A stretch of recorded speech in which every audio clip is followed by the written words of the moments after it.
Dari puncak Olympus, lahirlah kekuatan tak tertandingi. Inilah kisah Zeus, raja para dewa, sang penguasa langit dan guntur. Zeus lahir dari pasangan Titan Kronos dan Rhea. Kronos, yang takut kekuasaan anak-anaknya akan menggulingkannya, menelan semua anaknya setelah lahir. Namun, Rhea menyelamatkan Zeus dengan menyembunyikannya di gua di Gunung Ida, Kreta, dan mengganti bayi itu dengan batu yang dibungkus kain. Di gua itu, Zeus dibesarkan oleh nimfa dan dilindungi oleh prajurit Kouretes yang menari dan menghentakkan tombak mereka untuk menutupi tangisnya. Dari kecil, Zeus menunjukkan kekuatan luar biasa dan aura ilahi. Ketika dewasa, Zeus kembali untuk membebaskan saudara-saudaranya Poseidon, Hades, Hera, Demeter, dan Hestia dari perut Kronos. Dengan bantuan Metis, ia membuat ramuan muntah yang memaksa Kronos memuntahkan mereka. Zeus lalu memimpin para dewa dalam perang besar melawan para Titan yang disebut Titanomachi. Pertempuran ini mengubah wajah kosmos dan menandai awal kekuasaan Zeus. Setelah membebaskan saudara-saudaranya, Zeus menyatukan kekuatan mereka untuk menggulingkan para Titan yang masih dikuasai oleh Kronos. Perang besar ini dikenal sebagai Titanomachi dan berlangsung selama 10 tahun, mengguncang bumi dan langit. Zeus tidak sendirian, ia mendapatkan dukungan dari makhluk primordial seperti para Cyclops dan Hekatoncheires raksasa 100 tangan dan 50 kepala yang dibebaskannya dari penjara Tartarus. Sebagai balasan, Cyclops menghadiahkan petir kepada Zeus, trident kepada Poseidon, dan helm kegelapan kepada Hades. Pertempuran besar meletus di berbagai penjuru kosmos. Gunung, laut, dan langit bergetar oleh kekuatan para dewa dan para Titan. Zeus menunjukkan dirinya sebagai pemimpin tak tertandingi, menghujani petir kepada musuh-musuhnya. Akhirnya, para dewa berhasil mengalahkan para Titan dan mengurung mereka di Tartarus yang dijaga oleh Hekatoncheires. Zeus, Poseidon, dan Hades selalu membagi dunia menjadi 3 bagian: langit untuk Zeus, laut untuk Poseidon, dan dunia bawah untuk Hades. Dengan kemenangan ini, Zeus resmi menjadi raja para dewa dan menguasai Olympus. Tata dunia baru pun dimulai. Setelah Titanomachi, langit tampak damai, namun dari perut Gaia lahir ancaman baru, Typhon. Makhluk raksasa bersayap ini lebih mengerikan dari Titan manapun, dikirim oleh Gaia untuk membalas dendam atas kekalahan para Titan. Typhon memiliki tubuh setinggi langit, dengan kepala naga dan tangan yang bisa menjangkau bintang. Ia menyerbu Olympus, mengguncang gunung dan menyulut badai yang bahkan membuat para dewa ketakutan. Para dewa melarikan diri ke Mesir, mengubah diri mereka menjadi hewan untuk menyamar. Namun Zeus tidak lari. Ia berdiri menghadapi Typhon, melemparkan petir bertubi-tubi, tapi Typhon terlalu kuat. Dalam satu serangan, Typhon memotong urat Zeus dan menyembunyikannya di gua. Dunia jatuh dalam kekacauan. Dengan bantuan Hermes dan Pan, urat Zeus dicuri kembali dan ia pulih. Dalam pertempuran pamungkas di Gunung Athna, Zeus menggunakan seluruh kekuatannya untuk mengalahkan Typhon dan mengurungnya di bawah gunung itu yang hingga kini dipercaya sebagai sumber letusan vulkanik. Kemenangan ini menegaskan kembali dominasi Zeus atas langit dan para dewa. Olympus kembali aman, dan Zeus makin dihormati sebagai penguasa yang tak tergoyahkan. Zeus, sebagai Raja Olympus, memerintah dengan kebijaksanaan dan kekuatan. Namun, tak semua dewa dan makhluk tunduk padanya. Prometheus, seorang Titan yang bijak dan mencintai umat manusia, menjadi duri dalam daging kekuasaan Zeus. Zeus memutuskan untuk menyembunyikan api dari manusia agar mereka tetap lemah dan bergantung pada para dewa. Prometheus merasa iba, mencuri api dari Olympus dan memberikannya kepada manusia, memberdayakan mereka untuk membangun peradaban.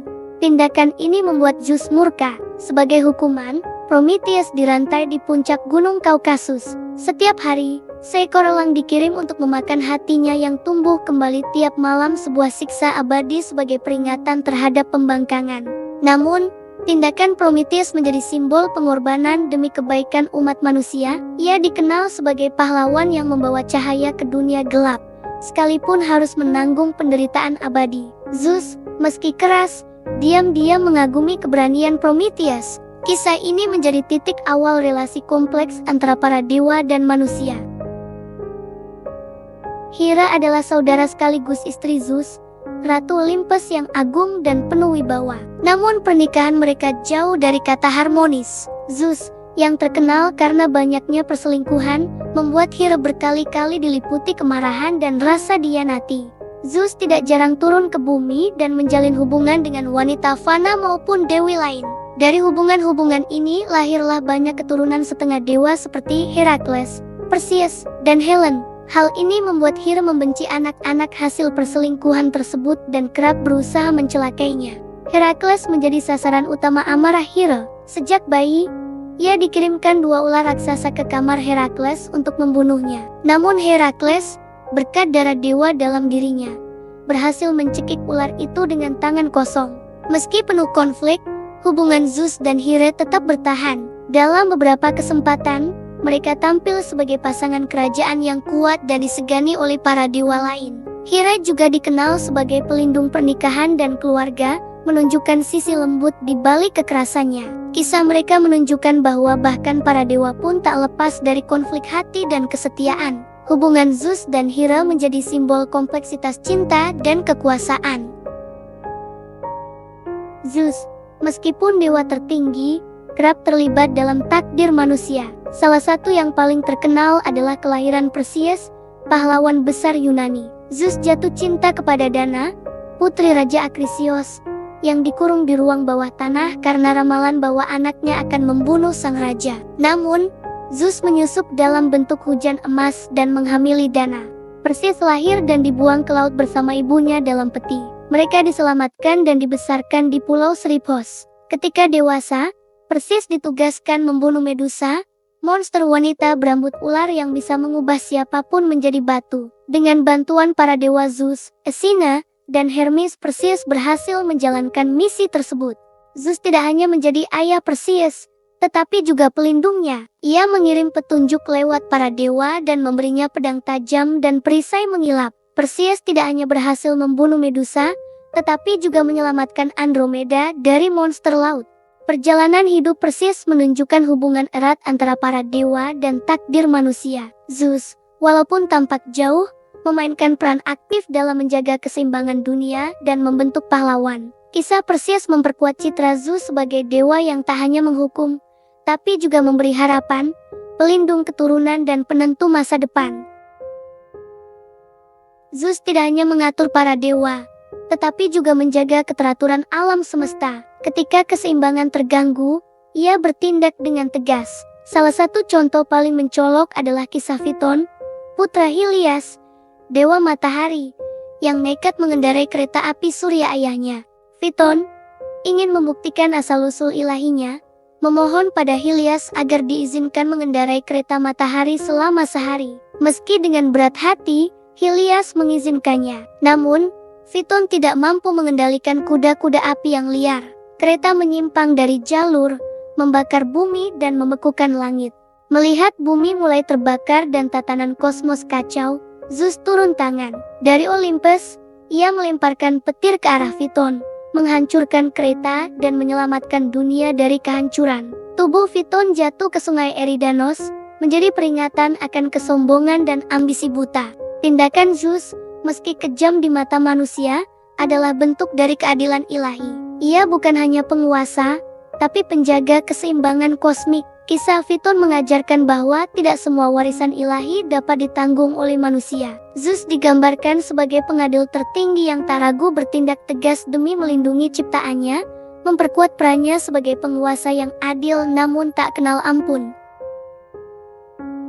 Kisah Io mencerminkan bagaimana cinta Zeus seringkali membawa konsekuensi tragis. Io adalah seorang pelayan muda yang melayani di kuil Hera. Namun, kecantikannya menarik perhatian Zeus yang mendekatinya secara diam-diam. Untuk menyembunyikan hubungan mereka dari Hera, Zeus mengubah Io menjadi seekor sapi putih. Hera, curiga terhadap tindakan Zeus, meminta sapi itu sebagai hadiah. Zeus tak bisa menolak, dan Hera menugaskan raksasa bermata 100, Arges Panoptes, untuk menjaganya. Io, dalam wujud sapi, merasakan penderitaan luar biasa, dipisahkan dari keluarganya dan dijaga ketat oleh Arges. Zeus akhirnya mengutus Hermes untuk membebaskan Io. Dalam salah satu aksi paling cerdik, Hermes menidurkan Argus dengan musik dan membunuhnya. Namun Hera tetap tak menyerah. Ia mengirim lalat penggigit abadi untuk terus menyiksa Io, memaksanya mengembara dari satu tempat ke tempat lain. Perjalanan Io melintasi berbagai negeri, bahkan menyeberangi laut yang kemudian dinamakan Bosporus. Ia akhirnya tiba di Mesir, di mana Zeus memulihkan wujud manusianya. Io menjadi nenek moyang dari tokoh besar seperti Herakles, memperkuat garis keturunan Zeus di dunia manusia. Kisah ini memperlihatkan betapa kekuasaan dan cinta Zeus bisa menjadi berkah sekaligus kutukan. Io bukan hanya korban, tetapi simbol dari penderitaan yang dibalut keagungan takdir dewa. Salah satu konflik terbesar dalam mitologi Yunani adalah Perang Troya, dan Zeus memainkan peran besar meskipun sering bertindak dari balik layar.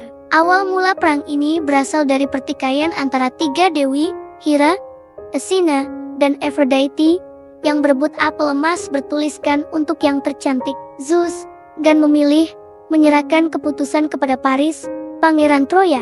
Aphrodite menjanjikan Paris cinta wanita tercantik di dunia, Helen, yang sudah menjadi istri raja Menelaos dari Sparta. Penculikan Helen memicu perang panjang antara Yunani dan Troya. Walaupun Zeus ingin menjaga keseimbangan, para dewa dan dewi yang berpihak pada masing-masing pihak membuat konflik semakin kacau. Zeus pada awalnya memerintahkan para dewa untuk tidak ikut campur, namun situasi berubah saat putranya, Sarpedon, ikut berperang. Ketika Sarpedon terbunuh oleh Patroklos, Zeus hampir menyelamatkannya, namun akhirnya membiarkan takdir berjalan. Ini menunjukkan dilema Zeus antara perannya sebagai ayah dan pengatur nasib. Selama perang, Zeus sering mengatur arah angin, mengirim kilat, dan mengatur jalannya pertempuran. Ia tetap menjaga agar keseimbangan ilahi tidak rusak. Akhirnya, Troya jatuh bukan hanya karena kekuatan manusia, tetapi karena kehendak para dewa yang mengikuti kehendak Zeus. Kisah ini memperlihatkan bagaimana Zeus, dalam posisinya sebagai penguasa langit, turut menentukan jalannya sejarah manusia, sekaligus memperlihatkan bahwa bahkan para dewa tunduk pada kekuatan takdir yang lebih tinggi. Setelah begitu banyak kisah yang melibatkan kekuasaan, cinta, pengkhianatan, dan kehancuran, peran Zeus tidak berakhir di puncak Olympus. Ia menjadi nenek moyang para pahlawan besar Yunani seperti Herakles, Perseus, dan Minos. Lewat darah ilahinya, para keturunannya membawa pengaruh besar bagi dunia manusia dan dunia para dewa. Herakles adalah keturunan Zeus yang paling terkenal. Lahir dari persatuan Zeus dan Alkmene, Herakles mengalami banyak penderitaan karena Hera yang cemburu. Namun, keberanian dan kekuatannya melambangkan sisi heroik warisan Zeus. Dengan menyelesaikan 12 tugas, Herakles akhirnya diangkat menjadi dewa dan tinggal di Olympus. Minos, raja legendaris Kreta, adalah anak Zeus dan Europa. Ia dikenang sebagai raja bijak dan adil, serta menjadi hakim di dunia bawah setelah kematiannya. Keturunannya membentuk peradaban Minoa yang menjadi salah satu pilar sejarah Yunani kuno. Warisan Zeus juga melekat dalam hukum, adat, dan kepercayaan Yunani. Sebagai pelindung sumpah dan keadilan, ia memengaruhi konsep moralitas masyarakat. Banyak kuil dibangun untuk menghormatinya, dan Olimpiade pertama pun diselenggarakan untuk memuliakannya. Zeus tidak hanya menjadi tokoh utama dalam mitologi, tapi juga simbol dari kekuatan yang mengatur semesta. Namanya hidup dalam legenda dan budaya, membentuk fondasi spiritual dan sosial masyarakat Yunani kuno. Zeus bukan hanya penguasa langit, tapi penjaga tatanan dunia. Kisahnya menjadi simbol kekuasaan, pengorbanan, dan keadilan abadi.